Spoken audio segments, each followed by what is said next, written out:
They're among the world's most controversial drugs.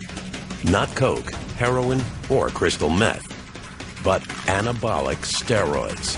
Steroids are incredibly effective. Scientists realized the potential of anabolic steroids soon after they appeared. In 1939, German scientist Adolf Butenandt won the Nobel Prize for Chemistry for his pioneering work on testosterone. Hitler refused to let him accept the prize.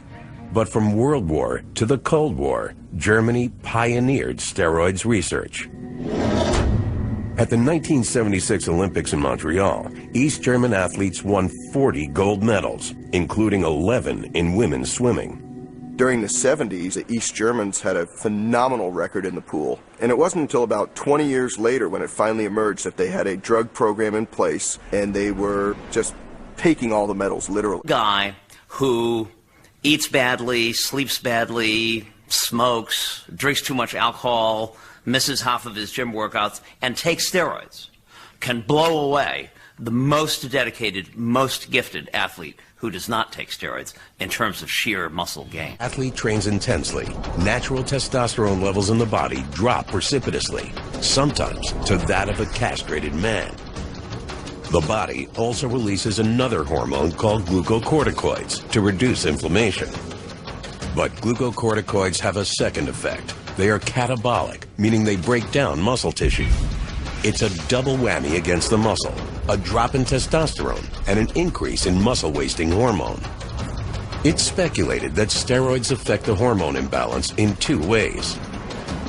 First, they may replenish testosterone levels after a workout, accelerating muscle repair.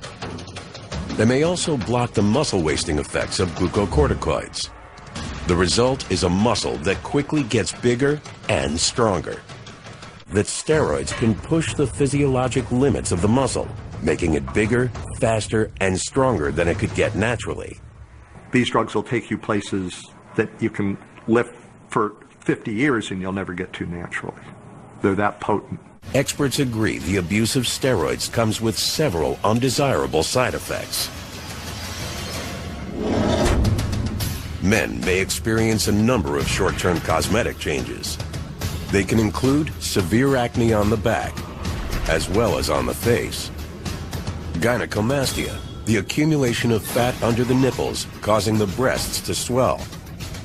And even testicular atrophy, the shrinking of the testicles to half their normal size. For women, the androgenic or masculinizing side effects are more pronounced, including male pattern baldness, growth of facial hair, and even a permanent deepening of the voice. The breasts may also shrink and the clitoris enlarge. Other side effects are debatable. One is a spike in aggression from steroid use, known as roid rage. Roid rage is exaggerated. You give me State College, Pennsylvania, in Ann Arbor, Michigan, on a football Saturday, and I will show you as many cases of alcohol-induced rage as you will see in the United States in 50 years from anabolic steroids. Steroid users who often mix other drugs, including growth hormone, insulin, thyroid hormone, and amphetamines.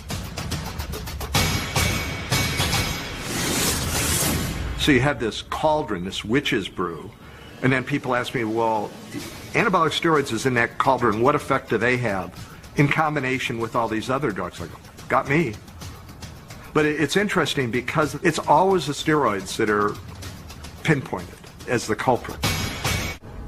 In some of the studies that we have done, we have encountered guys who are taking the equivalent of 100 times the natural output of testosterone. In other words, if you figure that the normal male testis manufactures between 50 and 75 milligrams of testosterone a week, we've seen guys who are taking 5,000 or 6,000 milligrams of testosterone or its equivalent per week from injections or pill. But there is a safe way to take steroids. But not without a doctor's supervision. Doctors prescribe anabolic steroids in what they call a physiologic dose, the amount of testosterone a man produces naturally. I use them in my practice as well. I use them for men, usually older men, who lose the ability to make their own testosterone.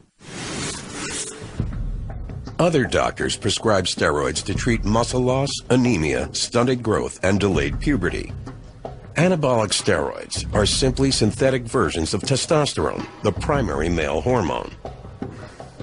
In short, they're man-made versions of natural testosterone produced in a lab instead of the body. Congress held hearings on outlawing the non-medical use of anabolic steroids. Those opposed included the American Medical Association, the Food and Drug Administration, even the Drug Enforcement Administration. All testified that steroids were an addictive and didn't meet the criteria for becoming a controlled substance.